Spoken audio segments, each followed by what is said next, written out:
अस्सलाम वालेकुम, welcome to my channel explore with Asma. आप सबको मैं अपने चैनल में वेलकम कहती हूँ। उम्मीद करती हूँ सब बिल्कुल ठीक ठाक होंगे। हाजिर हूँ मैं आप सबके साथ वीडियो के साथ एक नए टॉपिक के साथ। आज का जो मैंने टॉपिक चूज़ किया है वो डिफ्रेंसिएशन ही है। वैसे तो पहले भी इस टॉपिक पे मेरे चैनल पे 2-3 वीडियोस मौजूद हैं ऑलरेडी, लेकिन उनमें एनालिटिकली क्वेश्चन सॉल्व करना और कुछ ऐसी टेक्निक्स मैंने बताई हुई हैं जिनसे हम शॉर्टकट कुछ मेथड्स हैं जिनसे हम डायरेक्टली आंसर निकाल सकते हैं। आज की इस वीडियो बनाने का मेरा मकसद ये था कि मैं इसके पीछे जो लॉजिक है, जो इसका कॉन्सेप्ट है वो एक्सप्लेन।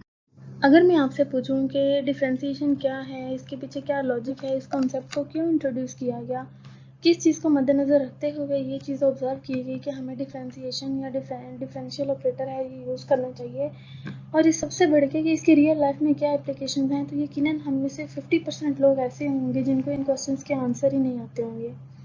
रियल लाइफ एप्लीकेशंस जो हैं ये तो बहुत कम लोगों को पता होती हैं। मैथमेटिक्स के बारे में यही समझा जाता है कि ये कोई भी हवाई सब्जेक्ट है जिसकी रियल लाइफ में कोई एप्लीकेशंस नहीं है, लाइक दूसरे सब्जेक्ट फिजिक्स, केमिस्ट्री, बायो वगैरह। लेकिन आज की इस वीडियो देखने के बाद आपको समझ आ जाएगा कि मैथमेटिक्स भी बाकी तमाम साइंसेस सब्जेक्ट्स की तरह हर फील्ड में इसकी एप्लीकेशंस मौजूद हैं। चलें फिर करते हैं। सबसे पहले बेसिक चीज़ से हम स्टार्ट करते हैं कि इसको किसने इंट्रोड्यूस किया।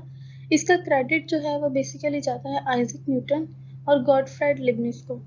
ये दो मैथमेटिशियंस वो हैं जिन्होंने मेन जो एडवांसमेंट्स हैं कैलकुलस में और डिफरेंशिएशन में वो की। इनको हम कह सकते हैं कि ये कैलकुलस के फादर हैं। सबसे पहले डेरिवेटिव के बारे में हम बात करते हैं। डेरिवेटिव से हमें क्या पता चलता है? डेरिवेटिव से हमें पता चलता है कि कोई चीज़ कितनी तेज़ी से तब्दील हो रही है, जिसको आम और सादा अल्फाज में या दूसरे अल्फाज में रेट ऑफ चेंज भी कहा जाता है। अब रेट ऑफ चेंज भी जो है इसके भी दो फ्लेवर्स हैं, या तो एक तो होता है एवरेज रेट ऑफ चेंज, एक होता है इंस्टेंटेनियस रेट ऑफ चेंज। अभी मैं आपको शॉर्ट में बता देती हूँ कि जो इंस्टेंटेनियस रेट ऑफ चेंज है इसी को हम बेसिकली डेरिवेटिव कहते हैं। आगे चल के हम इन दोनों कॉन्सेप्ट्स को डिस्कस करेंगे जिससे आपको इन दोनों में भी फ़र्क पता चल जाएगा और रेट ऑफ चेंज के बारे में भी पता चल जाएगा।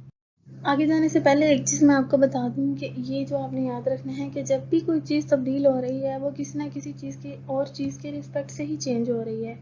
लाइक मैं आपको एग्जांपल देती हूँ। सपोज करें कि आप और आपका दोस्त गाड़ी में बैठा हुआ है, आप दोनों एक दूसरे के हिसाब से आपकी पोजीशन चेंज नहीं हो रही, लेकिन अगर आप बाहर रोड पे देखेंगे किसी और गाड़ी को, तो उस गाड़ी की रिस्पेक्ट से आपकी पोजीशन चेंज हो रही है। यानी कि जो चेंज आ रहा है आपकी पोजीशन में वो किसी दूसरी चीज़ की रिस्पेक्ट से, यानी कि किसी बाहर वाली गाड़ी की रिस्पेक्ट से ही चेंज आ रहा है। रेट ऑफ चेंज जो है ये एक सिंगल एंटिटी भी नहीं है। Like distance, time, height, length and weight, ये तमाम ऐसी क्वांटिटीज़ हैं जिनको हम इंडिपेंडेंटली मेजर कर सकते हैं, ठीक है। लेकिन रेट ऑफ चेंज जो है ये हमेशा टू एंटिटीज़ के दरमियान में होता है। इसके लिए हमें दो चीज़ों की ज़रूरत होती है और उन दोनों के दरमियान ये एक रिलेशनशिप होता है। ये एक रिलेशन डिफाइन कर देता है दो एंटिटीज़ के दरमियान में, और ये हर फील्ड में हमें मिलता है, लेकिन हम इसको डिफरेंट डिफरेंट नामों से ज़रूर पुकारते हैं। Like run rate, steepness, interest rate, profit rate, loss rate या ग्रोथ रेट, ये सब रेट्स जो हैं ये सारी रन रेट्स के एग्जांपल्स हैं। इस कॉन्सेप्ट को इंट्रोड्यूस करवाने की ज़रूरत क्यों पेश आई, इस स्लाइड को देख के आपको इस चीज़ का आंसर मिल जाएगा। सपोज करें कि आपने 100 किलोमीटर ट्रैवल कर लिया डिस्टेंस और आपने मज़ीद 200 किलोमीटर ट्रैवल करने हैं, और आपने एक चीज़ इमेजिन करनी है कि स्पीडोमीटर नाम की कोई चीज़ एग्जिस्ट नहीं करती।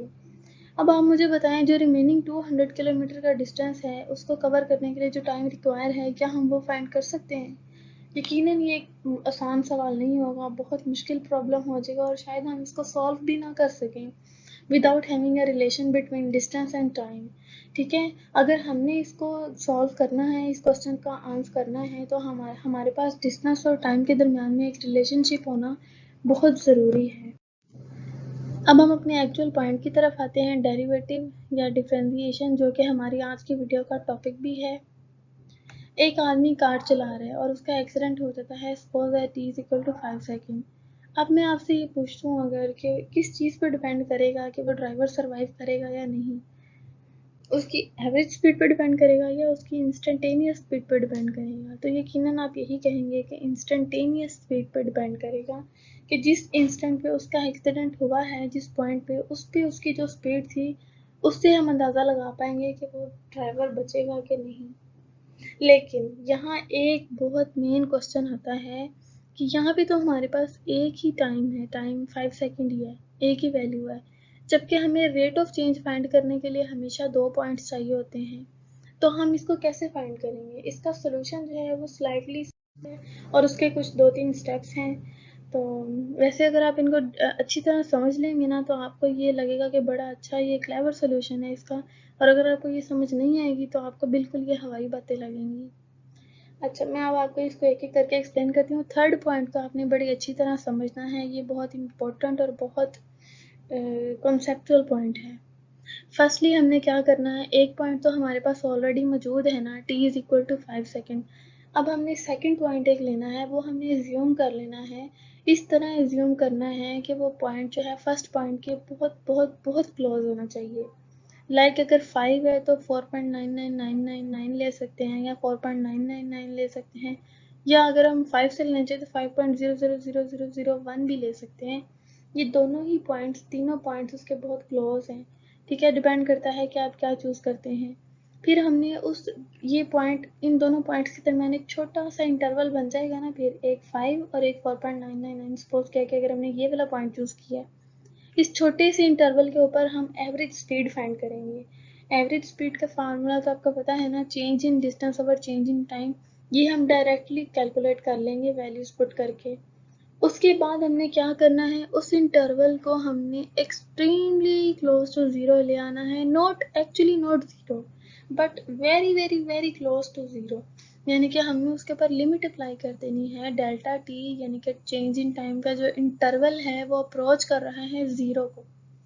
फिर उसके ऊपर हमें चेंज इन डिस्टेंस और चेंज इन टाइम, इसके ऊपर हमने लिमिट अप्लाई कर देनी है जब, तो फिर जो सिंप्लीफिकेशन करके हमारा आंसर आएगा वो हमारा आ जाएगा डेरिवेटिव। ठीक है, अब हम एनालिटिकली एग्जाम्पल को सॉल्व करते हैं। एनालिटिकली सॉल्व करने के लिए हमारे पास हमेशा फंक्शन होना चाहिए। ठीक है, फंक्शन यानी दो वेरिएबल्स के दरमियान एक रिलेशन हमें डिफाइन होना चाहिए बिल्कुल क्लियरली। अब यहाँ पे क्या है, function y is equal to x square है। स्टेप 1 में हमने क्या करना था, एक और पॉइंट चूज करना था जो कि उसके बहुत बहुत बहुत पास होना चाहिए। तो हमने चूज कर लिया x में डेल x, और डेल x एक बहुत ही छोटा सा इंटरवल है।